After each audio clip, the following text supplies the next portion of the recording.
Mayor, we do have some Well, we do have staff some here. staff here. All right. And what I would like to propose, if Mr. Walsh could go through his questions on all three. Yeah. And then I'll have staff come up and answer any questions that he poses. Would that be okay with you, Joe? Well, we can try the first one and see where we go. Okay. Go ahead, please. We're gonna start on 947. Yes, 946. Okay, our objection to this is we're a little confused.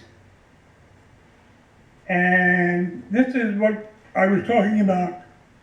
We're talking about 947, right? No, 946. Contract amendment with Okay, Henderson. 946. Yeah. Back up. This one we're confused on because not a lot of money. It's $57,000 that you're going to expend. And when we looked at the paperwork, under the program Schedule C, contractor will prepare 10 monthly progress reports. Right under that, then it goes to F. We were a little confused on that. The DE is missing, but it does go to F. And it says contractor will evaluate city policies concerning higher education and campus housing. Now this is under Parks and Recreation. So we looked at this and we said, okay, what are we doing here? Are we gonna send squirrels to college? Or are we gonna spend this money to educate the public on what's going on in the park? What are we gonna spend this money on? And since this is on the consent agenda, we object to the public not being able to understand where $50,000 of their money is going. And we resent that we feel that this is a very strange expenditure of funds, and I'm sure that somebody can explain it. However, there is a door over the Lonsdale in the men's room we can't even get replaced. So people are peeing in public. We can't get the damn door replaced because there's no money. But you're gonna spend $50,000 on this. We object to that strongly. Okay. So the sentence about concerning higher education and campus housing could be somewhat confusing. That's the essence of why this contract needs to be amended. What we're looking at is the system development charges that are charged to colleges for their on-campus housing.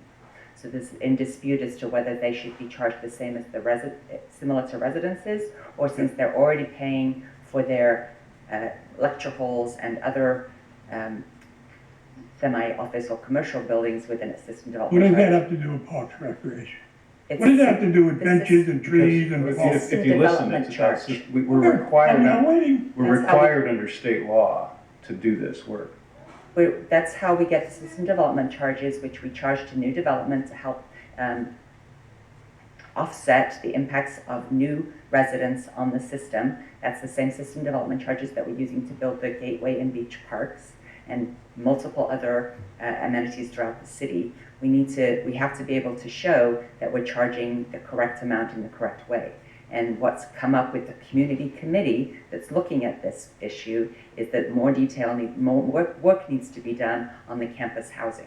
And so that's why the contract is being extended. If you'd like some more information on it, you're welcome to talk to Tim Crail in my office. He'd be happy to give you as much information. Okay, but, you know, let me respond, please. No, we're not responding, I'm gonna comment. I want to just underscore two things Commissioner Fritz mentioned. One is that this is required by state law, a periodic review of systems development charges, and two, a citizen committee has been formed to make recommendations to the commissioner in charge and the council. So it is a required effort, and this particular contract provides additional resources to support their work. And Commissioner Fritz often is very modest when she talks about the use of SDCs on the east side, but it is precisely under her leadership that we've spent millions of dollars in building fees to begin to build out parks on the east side. And without that tool, we wouldn't really have an effective tool. So we are required to be able to justify these fees, which is why we do periodic review. We have to have a legally defensible rationale because, Joe, as you probably know, there are lots of organized groups in the state that object to systems development charges. They go to court to prevent jurisdictions from collecting them. We have to have a legally defensible position on SDCs. In turn, we take those fees and invest in good things like parks on the east side. So that's that's the context for this matter. Okay, so we've heard I would like to Joe, respond. no, we've heard your No, statement. no, We're gonna it's move, not fair. Joe, we're gonna move I'm on. gonna respond to Mr. both. Walsh, we're done with this item. No, We're gonna I'm move going on. to No, respond. you're not. We're Yes, not I having- am. No, I'm we're not going to having a debate here. Mr. Walsh, we're gonna ask you to stand down. Mr. Walsh, I'm gonna warn you one more time that you're being disruptive. Mr. Walsh, you are being disruptive. No, you do not have, no, you don't, sir. You have sir, I'm gonna warn you one more time. You have the ability to come up here and, Don't do that. No. Mr. Walsh, you're done. Mr. Walsh, You can't get a response, because that's cowardly. Mr. Walsh, I'm gonna ask you to leave the chamber now. You've been disruptive. We're not gonna take any further testimony from you today. You, sir, are excluded. I am not leaving. You are excluded. I am not excluded either. Yes, you are. We're gonna continue our council discussion. You No, can, you're not gonna do anything until Sir, you apologize. sir, you're gonna continue to yell if you wish until such time as security removes you from the chamber. Parliamentary procedure. I have, sir. You're done. Mr. I Walsh. have a right to respond. Council's recessed while security deals with this individual.